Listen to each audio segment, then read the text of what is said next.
Praise Lord प्रेमना प्रभुंक लोक मैंने भाई भौणी मैंने शुभ सकाळ प्रभुंकर दान प्रेमना प्रभुंक लोक मैंने शुभ सकाळ समय सदा प्रभु परमेश्वर जीशु पवित्र आत्मा आपण मान साथी रे मुखामुखी कथा चाहूँगी प्रभुंकर कथा को आम ध्यान दबा प्रभुंकर वाक्य पर आम ध्यान दबा प्रभु आम साथी शुभ सकाळ समय कौन कथा होउचंती आम से विषय आम जानिबा चलते प्रिय मन प्रभु लोक मैंने ये जानिबा पूर्वर आम छोट प्रभु को प्रार्थना करिकी आम वाक्य निमंते जीवा आसे प्रत्येक लोक मैंने आखि बुझंतु प्रार्थना करिबा। हे प्रिय मैना पिता परमेश्वर राजा मानकर राजा प्रभु मानकर प्रभु सत्य परमेश्वर पिता परमेश्वर जीशु पवित्र आत्मा ए समय मत अनुग्रह देइछ बोले कि आपण को मु धन्यवाद जनाऊँगी। ते महान अट महान परमेश्वर अट पवित्र आत्मा मो साथी रुहतु तुम ज्ञान अनुसार मत चलई नियंतु 7 गुण अभिषेक मत परिपूर्ण करी मत बल शक्ति ज्ञान दिंतु जो मैंने शुणुंट से हृदय परिवर्तन करंतु से दर्शन दिंतु से जीवन में आश्चर्य कार्य करंतु से मंगल आशीर्वाद दिंतु यीशु को नाम प्रार्थना करी मागुछि आमेन हालेलुया। प्रिय मना प्रभु लोक मैंने भाई भौणी मैंने शुणुवा प्रत्येक लोक मैंने प्रथम सदा सर्वदा परमेश्वर को मुझे धन्यवाद जनाऊँगी। शुणुवा प्रत्येक लोक मान भाई भौणी मान प्रभु नाम आपण प्रेज लॉर्ड जनाऊँगी हालेलुया। बाइबल आनी प्रत्येक लोक मैंने बाइबल खोलतु पुस्तक आनी प्रत्येक पुस्तक प्रति वाक्य लिखतु अन्य व्यक्ति कहवाई सदा परमेश्वर जीशु पवित्र आत्मा तुमको साहाय्य करेंगे हालेलुया।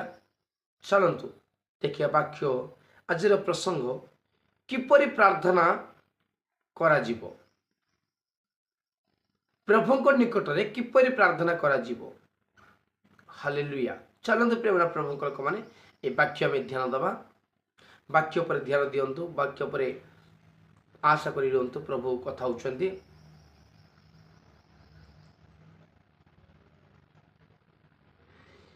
जहन सुसमाचार 14 अध्याय 13 पद पढ़ा। जहन सुसमाचार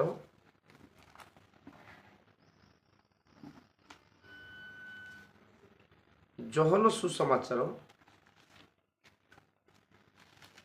14 अध्याय 13 पद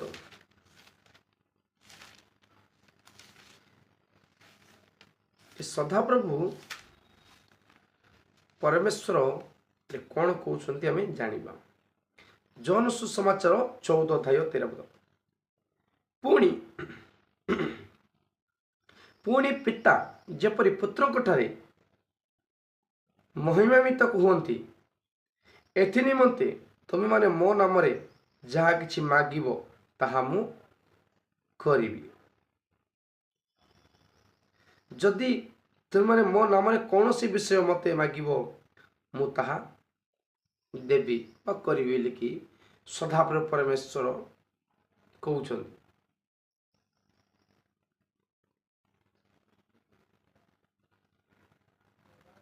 हालेलुया। प्रिय मन प्रभु लोक मैंने आम प्रार्थना द्वारा किपरि करा जीवो कौन मागा जीवो सदाप्रभु परमेश्वर सकाळ समय आम साथ मुखामुखी कहउछंती। आमे माने प्रभु नाम प्रार्थना कला बेले आम मानकु सब किछि अनुग्रह करिवे। आमे माने सदा प्रभु निकट रे सदा प्रभु नाम रे प्रार्थना कला बेले आमको सब किछि अनुग्रह प्रभु करिवे हालेलुया।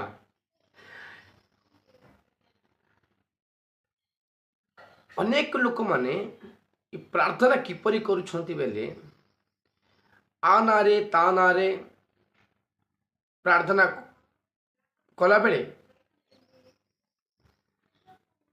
आपण मानकु उत्तर मिलिब नाही। सदाप्रभु परमेश्वर कहे मो ना तुम प्रार्थना कर मुझे तुमको अनुग्रह देवी।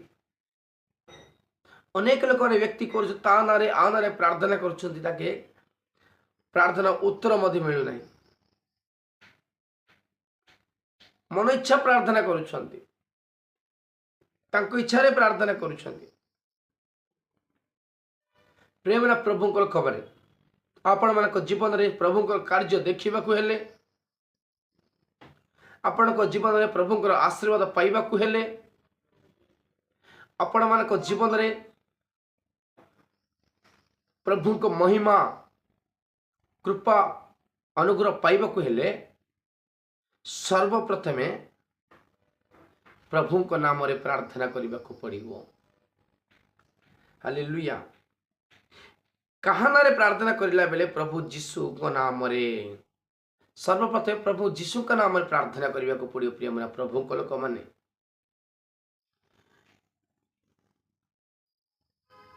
करिबा को पड़िबो। प्रभु को नाम रे धन्यवाद हो। हालेलुया। तुम मान जीवन में आशीर्वाद पाइबा हेले तुम मान जीवन में प्रभु कृपा अनुग्रह पाइबा हेले तुम मान जीवन में प्रभु महिमा देखा हेले बा आशीर्वाद पाइबा हेले मंगल पाइबा हेले जीशु नाम रे तुम्हें प्रार्थना करने को पड़िबो।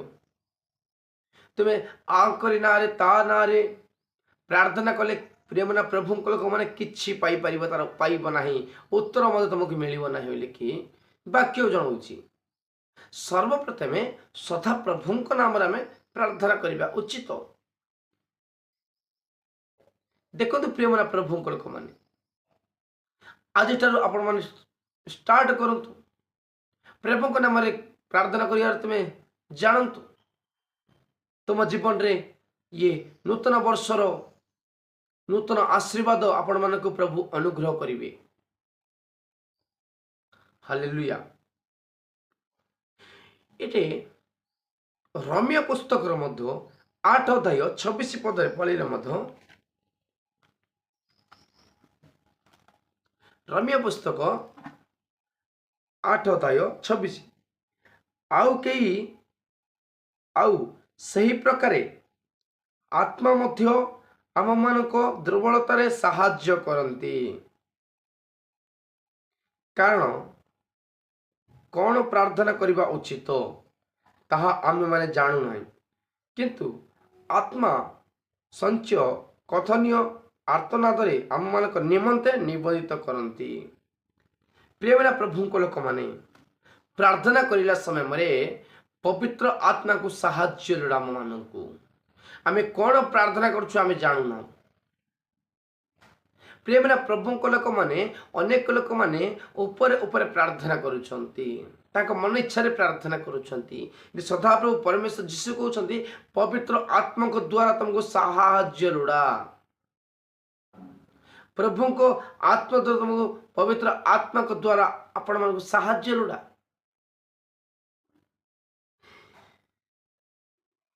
मुझे कहबा को चाहूँगी बेले कौन प्रार्थना करिबा किपरि प्रार्थना करिबा होउची प्रभु उनको आत्मा अनुसार प्रार्थना करिबा को पड़िबो।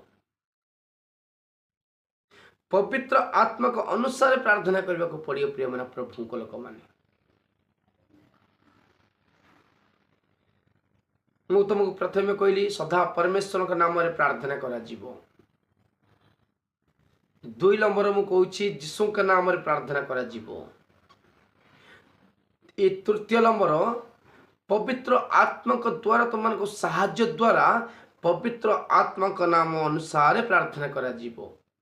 प्रेमना प्रभु को लोक माने प्रार्थना पवित्र आत्मा को द्वारा प्रार्थना करी न करिला बेले आपण माने प्रभु को आशीर्वाद पाई परिबो नहीं।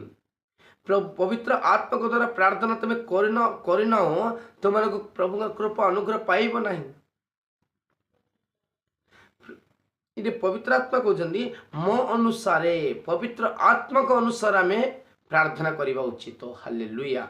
प्रेमना प्रभु को लोक मैंने प्रार्थना आत्मा को पवित्र आत्मा को द्वारा प्रार्थना करंतु प्रभुंकर शक्ति प्रभुंकर बल प्रभुंकर महिमा कृपा मंगल आशीर्वाद पाइबा चेष्टा करतु। प्रियमना प्रभु को लोक मैंने भाई भौणी माने आज अनेक लोक मान जीवन में आशीर्वाद पाई न था, अनेक लोक मान जीवन में मंगल नहीं, अनेक लोक मान जीवन में प्रभुंकर कृपा नहीं, अनेक लोक जीवन में प्रभुंकर महिमा पाई पारु ना। एथिपाई प्रेमना प्रभु को लोक माने पवित्र आत्मा को द्वारा साहाय्य द्वारा आम पवित्र आत्मा को द्वारा प्रार्थना करूना। जो मैंने पवित्र आत्मा को द्वारा प्रार्थना कर जीवन में प्रभुंकर आशीर्वाद कृपा महिमा मंगल देखुंट। आपण माने पवित्र आत्मा प्रार्थना करुनथिले आज पवित्र आत्मा को द्वारा साहाय्य द्वारा पवित्र आत्मा को द्वारा तुम प्रार्थना करने को चेष्टा करते भाई भणी माने। सदाप्रभु परमेश्वर जीशु पवित्र आत्मा कहते जो मैंने मो ना प्रार्थना कर उत्तर देवी जवाब देवी प्रार्थना आंसर देवी प्रभु कहते। हालेलुया। चलतु युदा पुस्तक 1:20 पद पढ़ुची शुणु किपर आम करवा।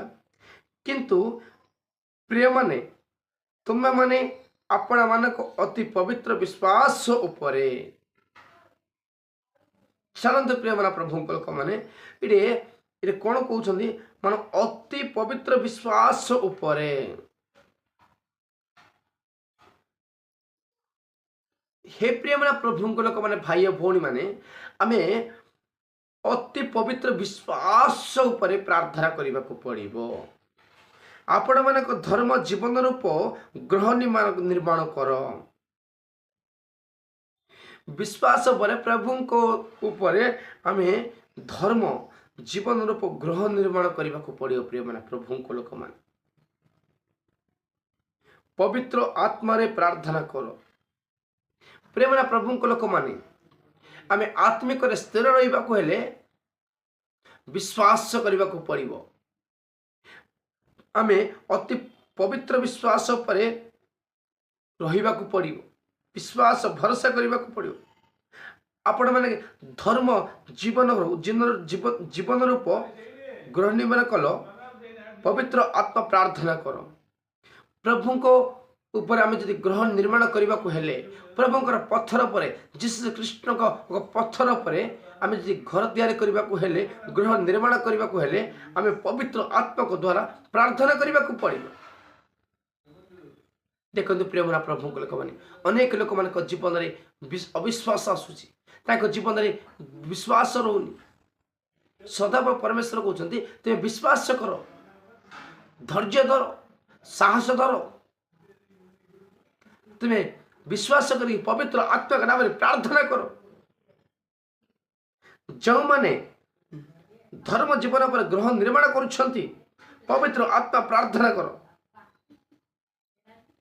धर्म ये अर्थ होची आत्मिक विषय आम जदि जीवन ग्रह निर्माण करने को हेले आत्मिक जीवन स्थिर रहा को हेले आम पवित्र आत्मा रे प्रार्थना करने को पड़ो।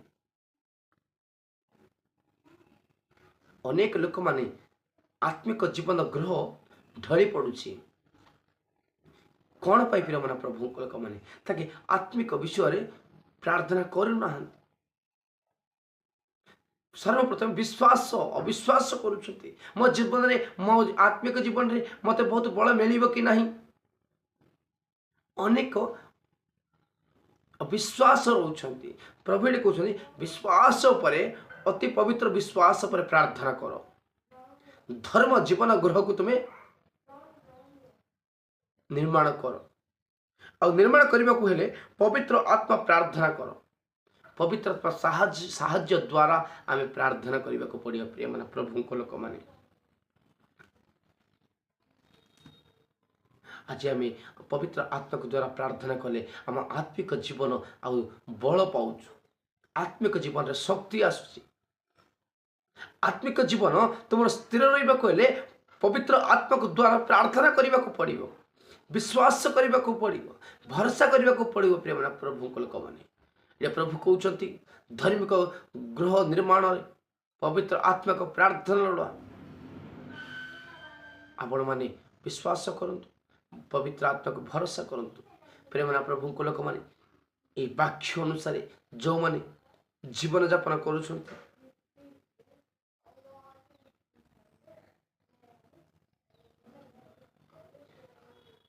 जीवन यापन करंतु से मानकु सदाबु परमेश्वर प्रार्थना पवित्र आत्मा द्वारा आपण मानकु सुनिता प्रत्येक लोक मान भाई और भणी मानकु पवित्र आत्मा सकाळ सकाळ आपण मानकु सहाय्य करूछंती आमेन। ये छोट वाक्य प्रभु समस्त को मंगल आदर करंतु आशा प्रत्येक लोक मानकु प्रभु का नाम रे प्रेज द लॉर्ड जणु हालेलुया। प्रभु आपण मानक परिवार को आपण मानकु मंगल आशीर्वाद करंतु पवित्र आत्मा द्वारा सहाय्य करंतु आमेन।